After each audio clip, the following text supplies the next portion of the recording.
Beats the alternative. I wish there was an alternative. Tell me about this alternative. Susie cannot be a state. Yeah, I don't it's silly because I don't. If you would like to wear it, you can wear it whatever you want. Okay, thank If you. you're vaccinated, you don't have to wear it. Dealer's choice. If you're not vaccinated, you have to wear it. Does the measles vaccine count? Huh? Does the measles vaccine count? I'm not sure. I don't think so. I'm gonna go no. Don't. Quiet up front. Yellow fever? Hey, Good.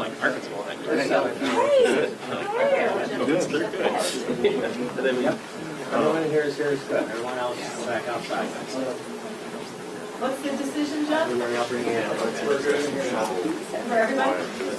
We're good. We're going to rotate people in, photographer-wise, and so you don't have. If you're vaccinated, you don't have to worry about social distancing until you next week. If you're vaccinated.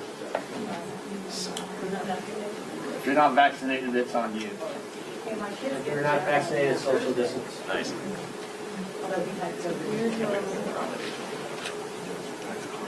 For the record, I'm not excited about having to think about lipstick again.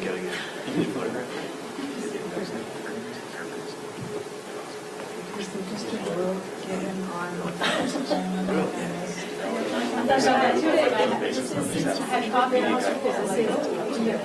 Hopefully vaccinated, we don't have to wear it. Right, let's keep it.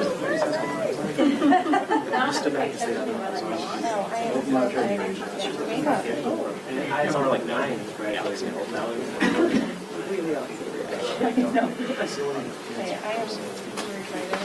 I have 4 cards open.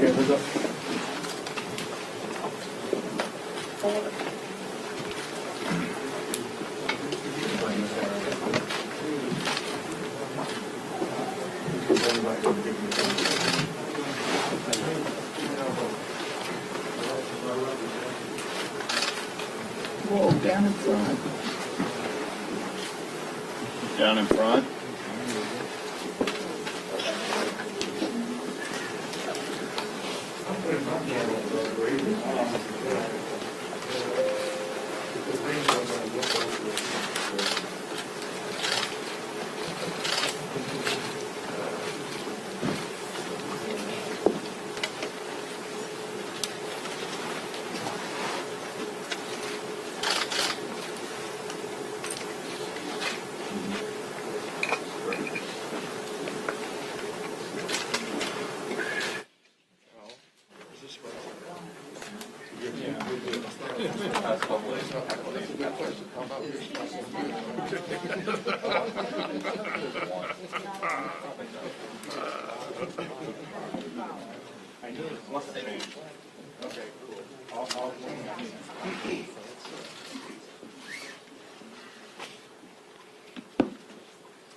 Hello, I'm Congressmember Judy Chu, and as chair of the Congressional Asian Pacific American Caucus, or CAPAC, I'm honored to be joined by my incredible colleagues ahead of today's historic vote to pass the COVID-19 Hate Crimes Act. I'm so proud to be standing here with House Judiciary Committee Chairman Jerry Nadler, as well as the 2 leads of the bill that the Senate passed last month, Congressmembers Grace Meng and Don Beyer. And of course, it means so much to have the support of so many of our Democratic leaders, including Speaker Nancy Pelosi, who's on the floor right now but will join us shortly. And of course, I'm also honored to have standing with us Congress members Mark Takano, Marilyn Strickland, Al Green, Barbara Lee, and Jimmy Panetta.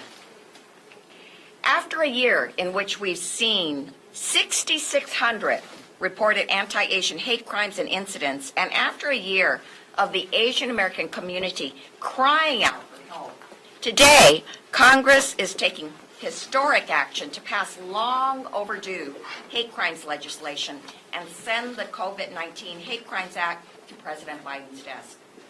Already, the bill passed the Senate by an overwhelming vote of 94-1, which is an almost unheard of showing of bipartisan support these days. And it shows just how much The near daily tragedies of anti-Asian violence have shocked our nation into action. Over the past year, videos like the murder of Vishwaratnapakdi, an 84-year-old Thai man who was killed in an unprovoked assault while just taking his walk in his neighborhood in San Francisco. Or the 65-year-old Filipino woman in New York City who was violently beaten on her way to church, and yet nobody intervened. These incidents have terrified the Asian American community. Well, it was not until the gunman targeted 3 Asian-owned spas in Georgia and killed 8 people, including 6 Asian women, that we finally saw national attention brought to the pain and violence that Asian Americans have endured throughout the pandemic. That is why, following these murders, I led a CAPAC delegation to Georgia to meet with the community and speak with the families of those who were lost. And we followed the route that the killer took because we wanted to show how deliberate and intentional he was in going out of his way to target Asian women.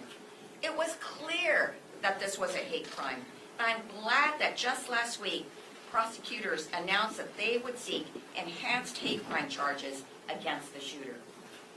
But the sad reality is that hate crimes continue to remain underreported.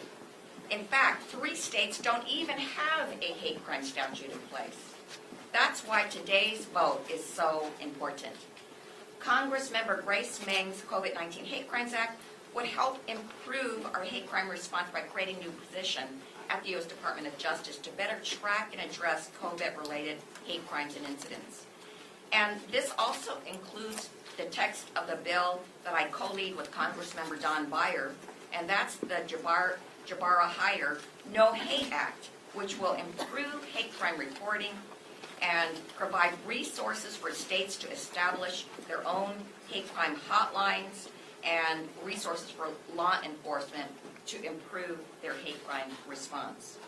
So I want to once again thank Congressmember Grace Meng and Senator Mazie Hirono, who led the introduction of the COVID-19 Hate Crimes Act, and Congressmember Don Beyer and Senator Blumenthal, who introduced the bipartisan No Hate Act. And I'd also like to thank President Biden and Vice President Harris, as well as House Speaker Nancy Pelosi, Senate Majority Leader Chuck Schumer, and House Judiciary Committee Chair Nadler, who made today's vote possible. So thank you again for joining us, and now it's my pleasure to introduce our next speaker, House Judiciary Committee Chair Jerry Nadler. Well, thank you very much, Judy. I want to begin by thanking Speaker Pelosi for bringing this legislation to the floor, Grace Meng and Don Beyer for introducing the bills that make up today's legislation, and Judy Chu for all of her work advocating for the AAPI community. Today we'll take a vital first step toward understanding and addressing the full scope of the disturbing rise in hate crimes in America, particularly against Asian Americans, that we have seen in recent years, which we know is vastly underreported and under-resourced. This legislation sends a clear message to those in our country who wish to harm their fellow citizens. Hate has no home here. We're enduring a hate crimes crisis in America. New York City saw a 73% increase in hate crimes between January 1st and May 2nd compared to that same period last year, with 80 reported hate crimes against Asian Americans in the first quarter of 2021. And we are seeing this pattern play out in major cities across the country. This documented rise in violent hate crimes against Asian Americans fits tragically into the broader and deeply troubling trend of hate-based violence and mass murder in America. Hate crimes surged in 2019. Even worse, they became more violent. A record 51 bias-motivated murders occurred in 2019 alone, including the devastating mass shooting of 23 people at a Walmart in El Paso, Texas. The data is both humbling and frightening and shows no sign of letting up. In a single weekend just this month, there were at least 4 more heartbreaking attacks on Asian Americans in my home city of New York. This violence is echoed in reports across the country. On March 30th of this year, I stood with community leaders after yet another devastating attack in our community, where a man attacked a 65-year-old woman of Filipino descent on a busy sidewalk in my district. For those who have seen the video, you know that he stomped on her repeatedly while yelling racial epithets as she lay injured on the ground. As I said during our March hearing in the Judiciary Committee on Violence and Discrimination Against Asian Americans, the victims of this racist hate are not strangers who pose a threat merely because of their race or ethnicity. Rather, they are our neighbors, our friends, our family members, our constituents, and our fellow Americans. And the increasing danger they face is not just from the pandemic, but from their fellow citizens. Everyone deserves to live without fear of violence against themselves and their families. And our country needs a way forward past this era of violence and hate. The swift passage and implementation of the COVID-19 Hate Crimes Act will prove crucial to this endeavor. I look forward to sending this important legislation to President Biden's desk and seeing it signed into law. And I thank everyone here who has made that possible. And now I want to introduce one of the sponsors of the legislation, Congresswoman Grace Meng.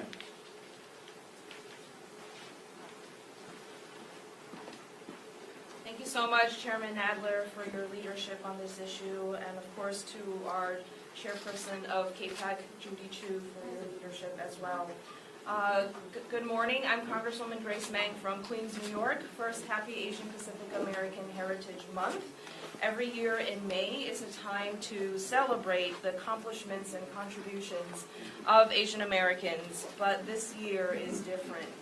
It's different because the past year and a half has been one of pain and struggle, marked by despicable and sickening acts of hate and violence against the Asian American community. Those of Asian descent have been blamed and scapegoated for the outbreak of COVID-19, and as a result, Asian Americans have been beaten, slashed, spat on, and even set on fire and killed. The Asian American community is exhausted from being forced to endure this rise in bigotry and racist attacks. Asian Americans are tired of living in fear and being frightened about their kids or elderly parents going outside. People often ask what Congress is doing about this, and we are here today to say that Congress is taking action. Asian Americans have been screaming out for help, and the House and Senate and President Biden have clearly heard our pleas. Over a year ago, I first introduced my COVID-19 Hate Crimes Act to combat xenophobia and violence, and I'm so thankful to see the measure moving forward in the House today, following the nearly unanimous and overwhelmingly bipartisan support the bill received last month in the Senate, thanks to Senator Hirono and Majority Leader Schumer. I'm truly heartened to see so many of my colleagues over the last year and few months stand against this intolerance and join us in saying that enough is enough.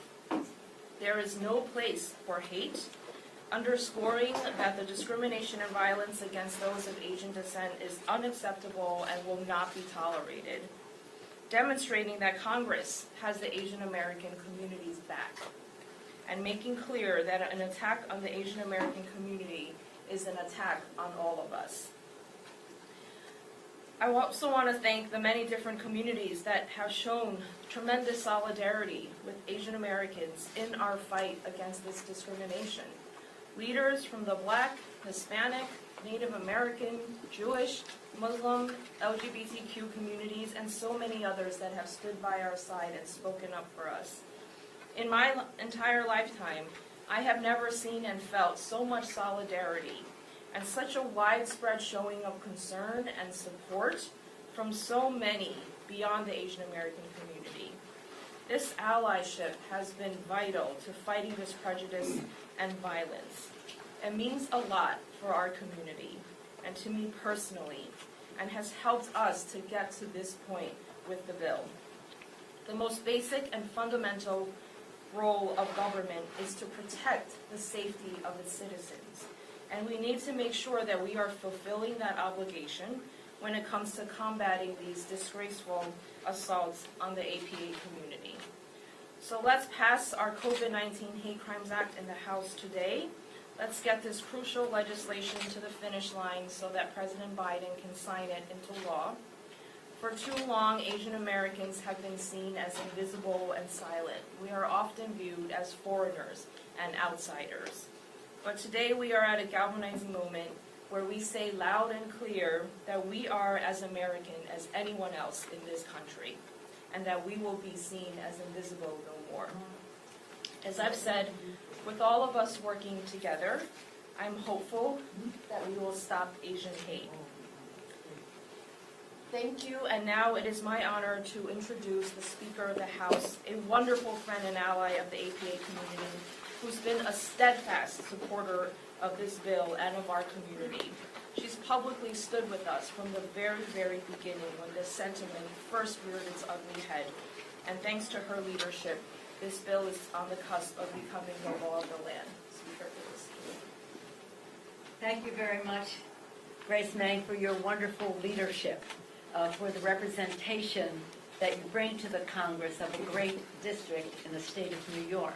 I've had the honor of visiting you there to see how you benefit from the, shall we say, exuberance of your beautifully diverse constituency, many from the AAPI community.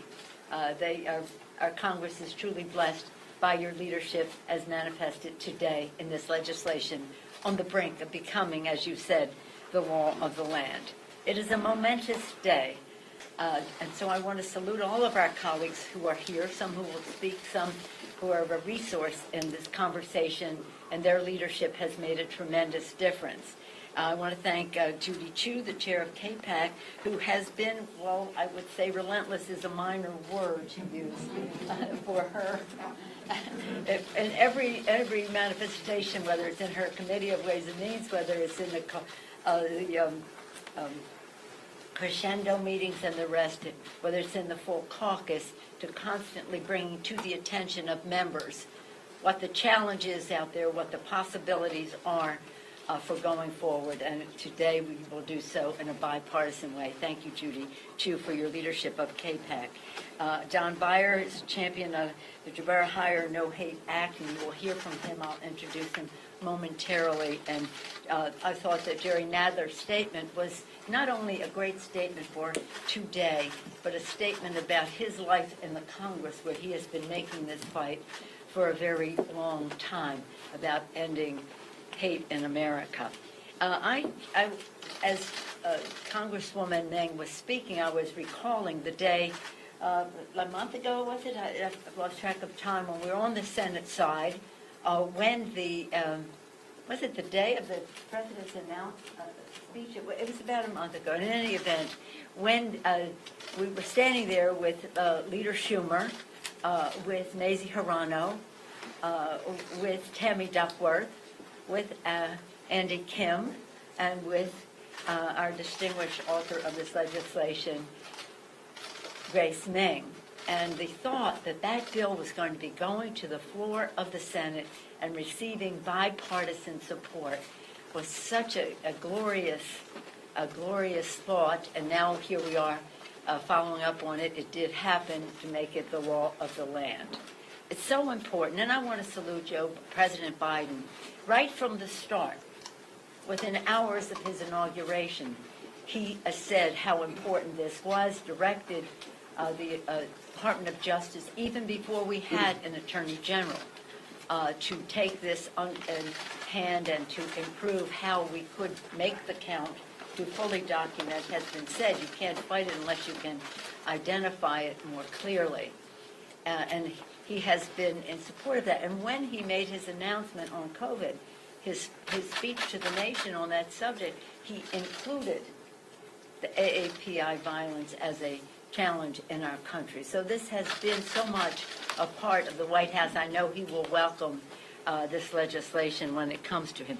Nearly 3,800 incidents of anti-AAPI attacks in all 50 states have been reported over the past year. Businesses vandalized and seniors attacked, families in fear. I can speak to that firsthand from my own district, which is magnificently blessed by a large AAPI community. As a Californian, I've seen the pain, as I say, in my own community, including AAPI serving clinic in Chinatown, and when speaking to Bay Area AAPI groups in Chinatown, when we were there to talk about vaccines and reaching out and the rest, to hear from the community directly. This epidemic of anti-AAPI bigotry is a challenge to the conscience of our country, which demands bold, effective action.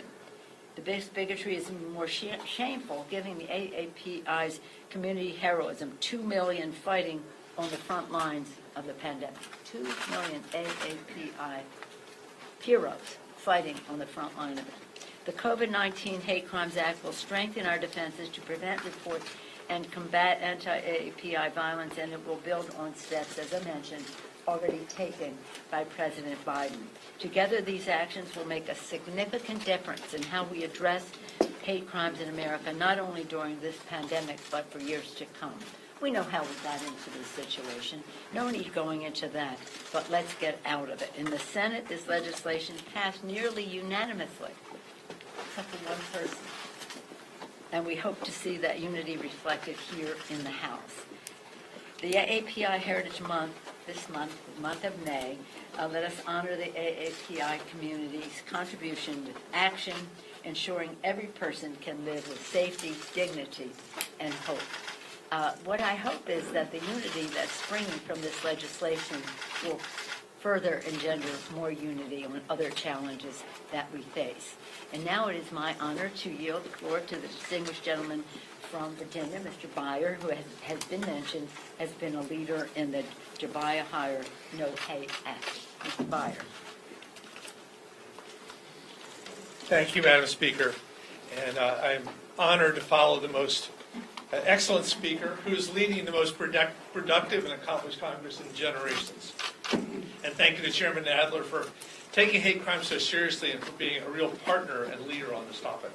I also like to acknowledge you've been joined by Congresswoman Doris Matsui and Congressman Tyke Healy as part of this press conference. And thanks so much to Grace Meng and Judy Chu for actually getting this through the Senate and bringing it to the floor today. And let's thank the Stop AAPI Hate group, who were able to actually count the spike in anti-Asian hate crimes last year and help us pay context to this great need. This is exactly what's needed, though, because we have known there's been an undercount of hate crimes for years and years. How many hate crimes happen every year? The truth is we just have no idea. We know that many police departments don't report any data at all to the FBI, roughly 2,400. We also know that of the 18,000 that do report, something like 86% report zero hate crimes last year, including 71 cities with over 100,000 people. This would be great if it were true, but no one really believes it. And as Grace so well said, right now we're paying special attention because of COVID to the AAPI community. But this has long afflicted the black community, the Muslims, our Latino friends, LGBT folks, and many, many others. I've always believed that the more transparency and data we have, the better we can understand the problem. We're here today speaking to journalists who must believe that when you report on something, you change it. The basic notion is you can't manage something that you're not measuring. So with this bill, we're providing the excellent tool to actually stop and measure AAPI hate crimes and all the other hate crimes and give our leaders the tools to move forward. And with that, let me yield back to our MC for the day, the leader of this effort, Madam Chair. Yes, and now we'll open it up to questions. Yes.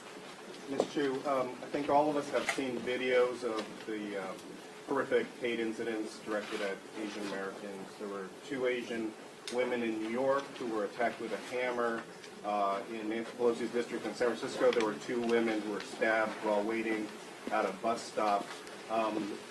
We're not hearing too much about the role of mental illness in these incidents. Can you talk a little bit about whether you believe that mental illness is playing a part in some of these hate incidents? Well, one thing I can say definitively is that these hate crimes have taken a huge toll on the AAPI community's mental health. In fact, there is a study that's a year long now, a very extensive in-depth study by the Asian American Psychological Association, which looked at the different issues that AAPIs are facing right now. And as you know, there's so many with COVID-19, the decline in small businesses. But guess what is number one as far as issues for Asian Americans? It's mental health. 50% report that they have an issue with mental health right now.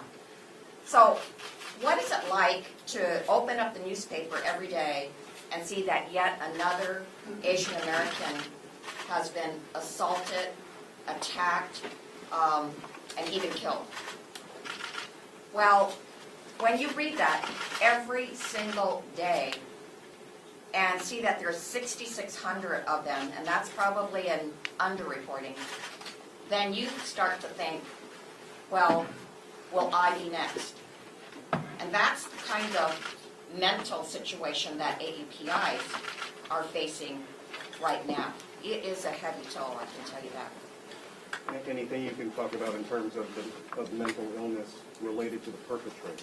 Yes, I of course, obviously, there are mental issues that are endemic to those who have perpetuated these crimes, which shows that we have to have a better response overall to mental illness in our nation, because there certainly are far from enough resources there. I don't know if anybody else would. So your question goes to one of the most important reasons why we need legislation like this, because we need to have better data to be able to better assess the situation, including the mental health state of the perpetrators. And I speak more from a local perspective because in New York City there have been recent efforts to more efficiently investigate and to collect data on these incidents. And there was a report I saw just yesterday where almost half of the perpetrators suffered from mental health issues, and this is precisely why we need legislation like this to get a better picture of this situation. But let's be clear that this legislation is very important to going towards solving this issue, but it is only one piece. Like you mentioned, mental health is incredibly important, and we do need more services and investment in general. Just directly to the question about those perpetrators or mentally ill, I believe and I assert that leadership at the top levels makes a difference. So only, we can do a lot with statistics and we need better data, but and I think it's common sense, that if you have a destabilizing leader or destabilizing leaders, big influencers, they can also destabilize those who are vulnerable in terms of their mental stability to act out. There and there and there. Hi, Tia Mitchell from the Atlanta Journal-Constitution. The COVID-19 Hate Crimes Act is on the suspension calendar, and you know that Republicans have increasingly used delay tactics. So do you think there's a chance your bill might not get a vote today, and what message do you think that sends, if any? This bill is certain to get a vote today. It is on the agenda. It has been put there. So that is why it was so significant that the Senate passed it out with this vote of 94-1. As you know, we have not seen too many bipartisan votes like that have made it out of the Senate. With our vote today in the House, it is a certainty to be passed and then to be sent to President Biden's desk. So we have actually no concern that it will not pass out of the House. Thank you, Representative. Back in 2012, you helped lead the effort for essentially an official congressional apology over things like the Page Act and the Chinese Exclusion Act. I know several years later, Assemblyman came up in New York, called on former President Obama to do so, and he did not. Have you had conversations with this White House? Would you like to see President Joe Biden do what no president has done and issue an official apology from the Oval Office about 139 years later for the Chinese Exclusion Act? Of course, I would like to see every level of government issue an apology for the Chinese Exclusion Act, which made Chinese Americans second-class citizens for 60 long years in this country. That being said, I have to say that President Biden has done more for Asian Americans than I've seen in a long time. I mean, just within a week issuing the presidential memorandum to deal with disproportionate effects of COVID-19 on Asian American communities and condemning the hate crimes, as well as directing the Department of Justice to work with the AAPI communities, was a huge step after a year of being totally ignored by President Trump, who actually doubled down on his usage of the terms China virus and Wuhan virus. And President Biden continued on by meeting with leaders in Georgia, the AAPI leaders after the shooting, and then having the flags flown at half-staff, and then meeting with us in the Oval Office to discuss even further ways that he is going to combat AAPI hate crimes. So he has been a complete role model in terms of his response to the AAPI community. Hi, so Nicholas Wu with Politico. It seems that there are some progressive groups, 18 Million Rising among them, that are opposing this legislation because they say it focuses too much on law enforcement. Do you have any response to that?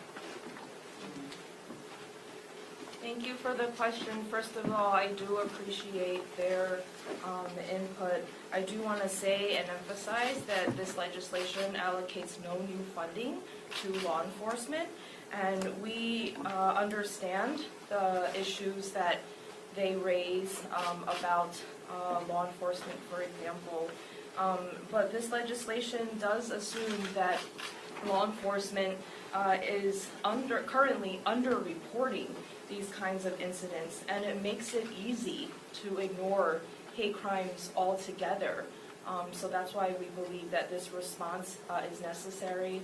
I know that in their letter they raise other issues as well, which, just as we're talking about issues like mental health, we should absolutely address. Thank you, Congresswoman Chu. So, as you know, the DOJ has launched an investigation and expedited review on the investigation and prosecution against hate crimes. And I was wondering if you or members of CAPAC had any talks with the DOJ to follow up with the effort, and what do you think the next step should be? Well, as you know, I led a delegation to Atlanta, Georgia, and we did it to meet with the victims, but also to trace the steps of the shooter, because we were alarmed when we were hearing the reports from the Cherokee County Sheriff saying that the shootings were as a result of a sex addiction and basically anything other than that it was a hate crime. So I then, when we came back, led a letter in which I asked for the Department of Justice to use their resources to investigate this as a hate crime. And thankfully, they did do this. I must tell you also that we have met with the Department of Justice, but not since they declared this to be something that they will prosecute as a hate crime. Nonetheless, we actually have a request into Attorney General Merrick Garland to meet with him soon. Would you like to follow up with that, with their meeting? Oh, of course, yes. Absolutely. Yes.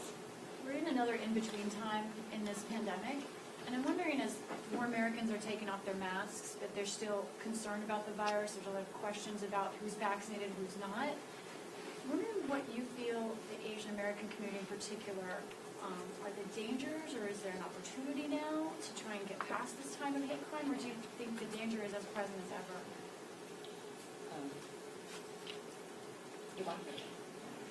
Well, I know that during the pandemic, members of the Asian community felt that wearing a mask brought attention to them, and so there may be Asian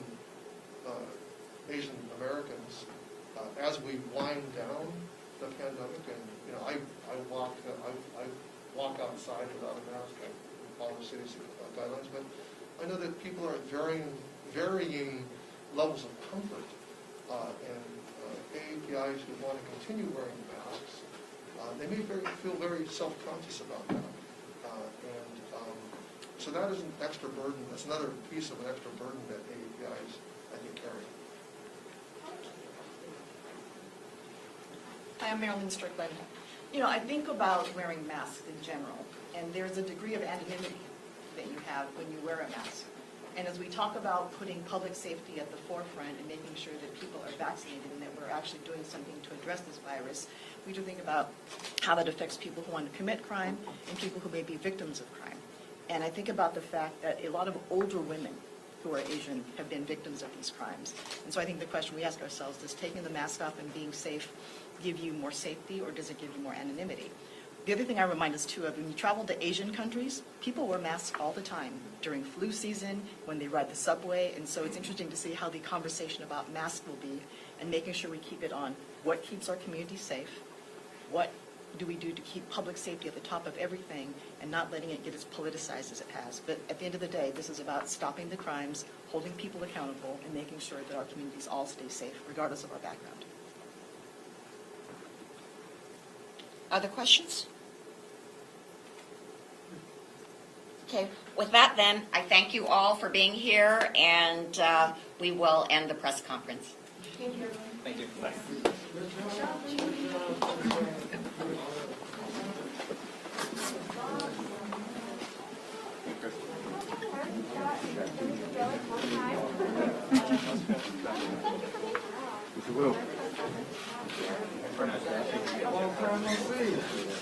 Oh, Aaron, Aaron. Okay. Okay, President. I'm like, no offense. I hope you don't take it wrong. I just want to know.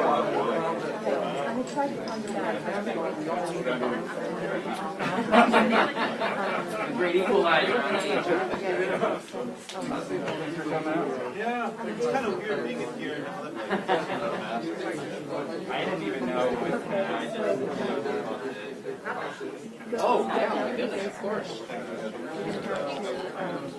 Something top of mind for you that didn't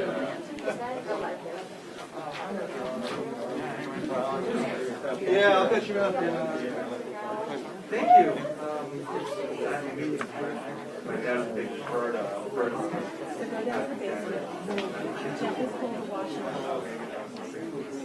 Oh, no, I'm thinking you were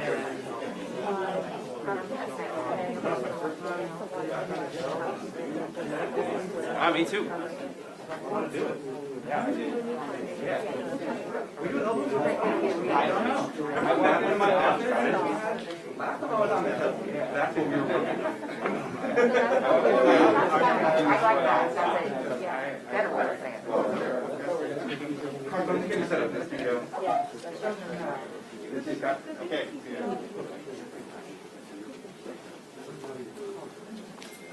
Pardon? It's the one that was hidden by the washing machine. She's the only one.